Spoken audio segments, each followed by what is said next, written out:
When your secretary invited me to this reunion of the Union Veterans of Maryland, he requested me to come prepared to clear up a matter which he said had long been a subject of dispute and bad blood in war circles in this country, to wit, the true dimensions of my military services in the Civil War and the effect they had upon the general result.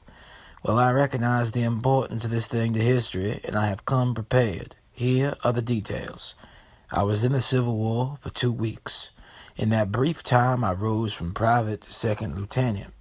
The monumental feature of my campaign was the one battle which my command fought. It was in the summer of '61.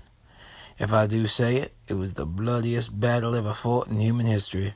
There is nothing approaching it for destruction of human life in the field, if you take into consideration the forces engaged and the proportion of death to survival.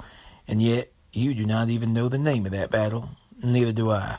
It had a name, but I have forgotten it. It's no use to keep private information which you can't show off. In our battle, there were just 15 men engaged on our side, all brigadier generals but me. I was the second lieutenant. On the other side, there was one man. He was a stranger. We killed him. It was night, and we thought it was an entire army of observation. He looked like an army of observation. In fact, he looked bigger than an army of observation would in the daytime. And so some of us believed he was trying to surround us, and some thought he was going to turn our position. So we shot him. Poor fella. He probably wasn't an army of observation after all. But that wasn't our fault. As I said, he had all the look of it in the dim light. It was a sorrowful circumstance, but he took the chances of war, and he drew the wrong card. He overestimated his fighting strength, and he suffered the likely result. But he fell as the brave should fall, with his face to the front and feet to the field. So we buried him with the honors of war. Then we took his things.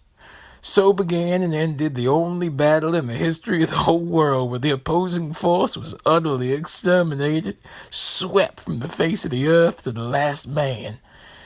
And yet you don't even know the name of that battle. You don't even know the name of that man.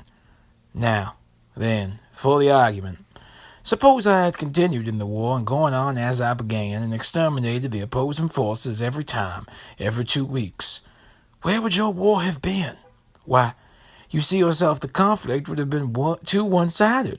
There was but one honorable course for me to pursue, and I pursued it. I withdrew to private life, and I gave the Union cause a chance.